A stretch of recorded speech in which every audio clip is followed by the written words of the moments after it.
Саламатсыздарбы телекөрүүчүлөр, радио угармандар, кутмандуу таңыңыздар менен биз адаттагыдай өзүбүздүн республикалык штабтагы пресс борбордо маалымат жыйынын баштоону туура көрүлөбүз.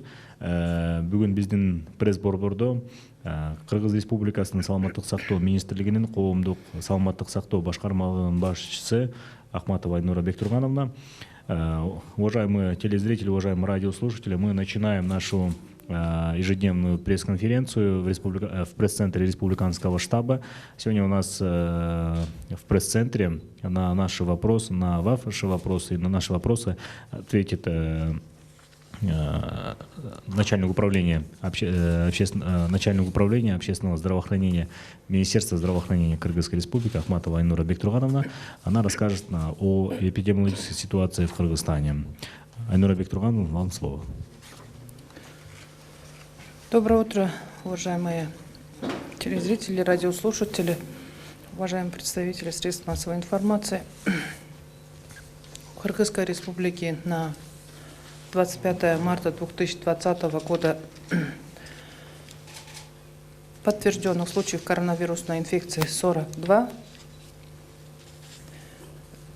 Об этих случаях мы сообщали 23 марта. И на сегодня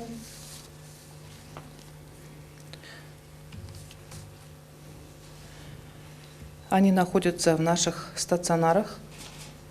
Республиканская клиника инфекционной больницы, Джалабадской объединенной больницы, Волобукинской территориальной больницы, Баткенской областной больницы, Накатской территориальной больницы и Баткенской областной объединенной больницы. Состояние всех госпитализированных, как мы сообщали ранее, относительно средней тяжести, и один из госпитализированных находится в реанимационном отделении, это мужчина 1949 года.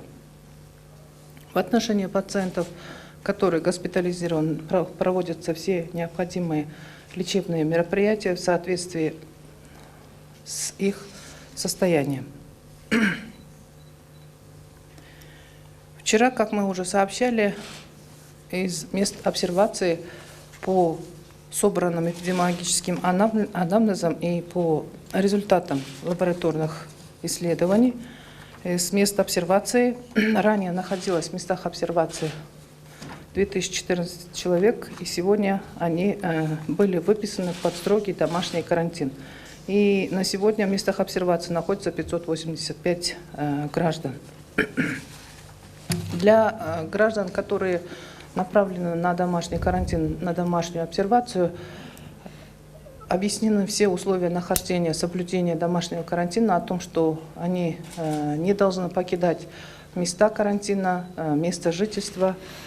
При появлении любых симптомов, температуры, кашель, общее недомогание, они обязательно должны сообщить по месту жительства, по месту пребывания врачам центров семейной медицины и на все телефоны горячей линии 118 и 112.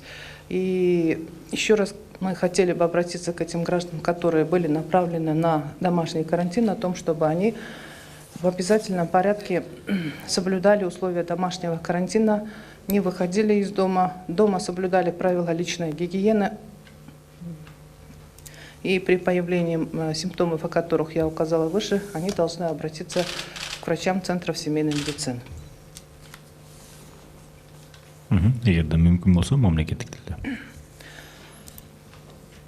Саламатсыздарбы, урматтуу телеөгөрүүчүлөр, радио угуучулар, массалык маалымат каражаттарынын өкүлдөрү.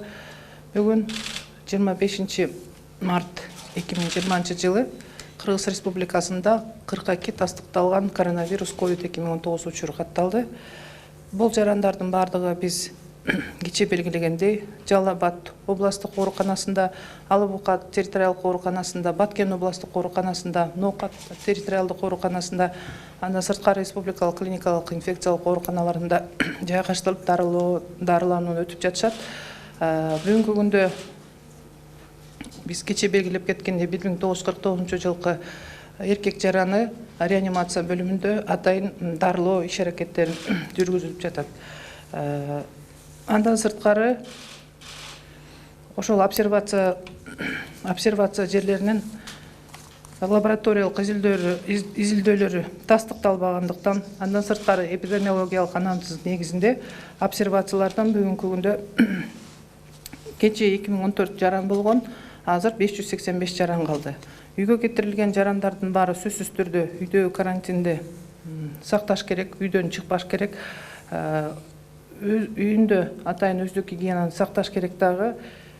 Эгер жөтөл же болбосо денесинин табы көтөрүлсө, өзүн начар сезсе, жергиликтүү үй бүлөлүк медицина борборлорунун врачтарына кайрылыш керек, же болбосо 118-112 телефондорунда ыкчам телефондук линияларга кайрылса, аларга медициналык кызматкерлер келип, көрүп, атайын жардам көрсөтүп, анда сырткары керек болсо, ошол территориалдык ооруканаларга госпитализацияланат. Үйгө карантинге жиберилген жарандарга кайрылып кетет элем. Сөзсүз түрдө сиздер түшүндүрүлгөн карантинде кечээ барып, ошол жерде врачтардын баары, эпидемиологдор сиздерге үйдөгү карантинде сактоонун эрежелерин түшүндүрдү. Ошол үйдөгү карантиндин эрежелерин сакташыңыздар керек, өздүк гигиенаны сактап, үйүңүздөрдөн чыкпашыңыздар керек дагы, үйгө конок чакырбашыңыздар керек. Ошону эстеп, эсиңиздерге тутуп алсаңыздар деп суранып кетет элем. Айнура Викторовна, чоң рахмат. Анда мы, наверное, перейдем к вопросам. Вопрос от агентства 24KG. Как Минздрав будет решать транспортный вопрос медработников в городах, где введены чрезвычайное положение и комендантский час? Вчера озвучено, что общественный транспорт не будет ездить. Да, действительно, это очень актуальный вопрос.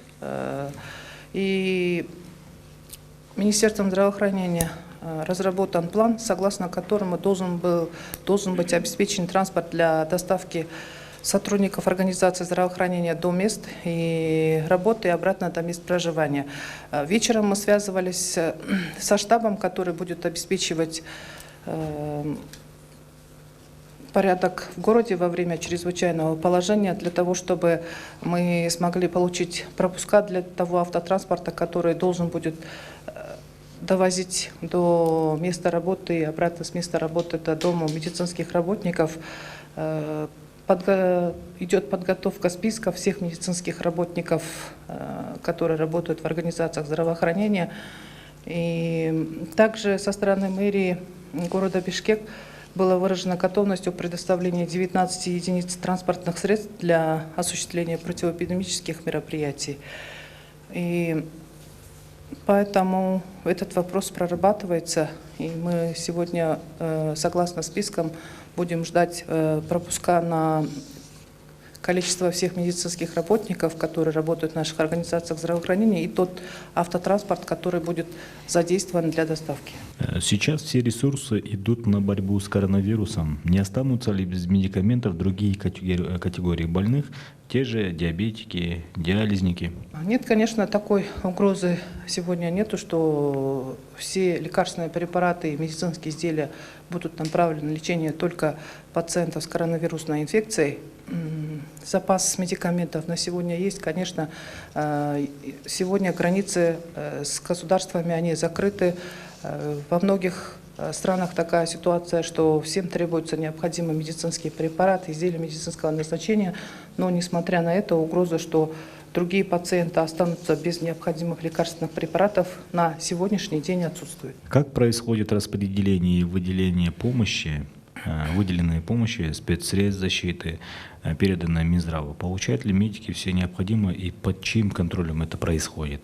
А гражданское общество или депутаты могут проверить, на самом ли деле Минздрав передал необходимое медработникам, особенно тем, кто находится в очаге? Да, конечно, депутатский корпус, гражданское общество при желании могут проводить такие проверки, если в этом на сегодняшний день есть целесообразность. И я хотела бы призвать гражданское общество в этой ситуации помочь нам для того, чтобы провести разъяснительную работу среди населения, потому что население очень больше всего прислушивается к нашему гражданскому обществу о том, чтобы население строго соблюдало условия домашней самоизоляции, условия домашнего карантина. То, что средства индивидуальной защиты выделяются строго по назначению и выделяются непосредственно медицинским работникам, этот вопрос может не обсуждаться, потому что средства индивидуальной защиты, они предназначены только для использования в таких случаях для борьбы с коронавирусной инфекцией, для работы в очагах. Больше по другим направлениям они никак не могут быть использованы, средства индивидуальной защиты. И последний вопрос. Интернет переполнен анонимными сообщениями медиков и близких об отсутствии средств защиты, элементарно нет масок. А с другой стороны, десятки граждан и компаний собирают деньги для приобретения этих спецсредств. Вопрос, что именно делает Минздрав постатейно, если можно, с теми деньгами, которые были выделены на борьбу с коронавирусом? Где эти отчеты, век цифровизации, который требует продвигать в Кыргызстане и президента, и правительства?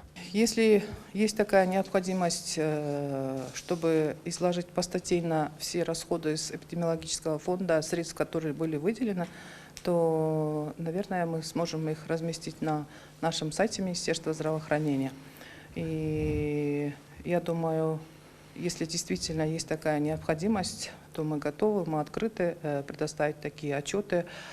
Кроме этого, постоянно об использовании средств все органы, в компетенции которых находится проводить проверку расходования этих средств, они постоянно находятся в стенах Министерства здравоохранения, прослеживают эти процессы.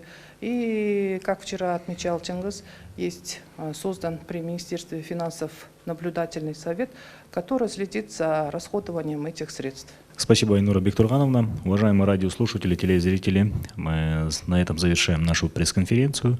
У нас сегодня в пресс-центре была начальник управления общественного здравоохранения Министерства здравоохранения Кыргызской Республики Ахматова Айнура Бектургановна.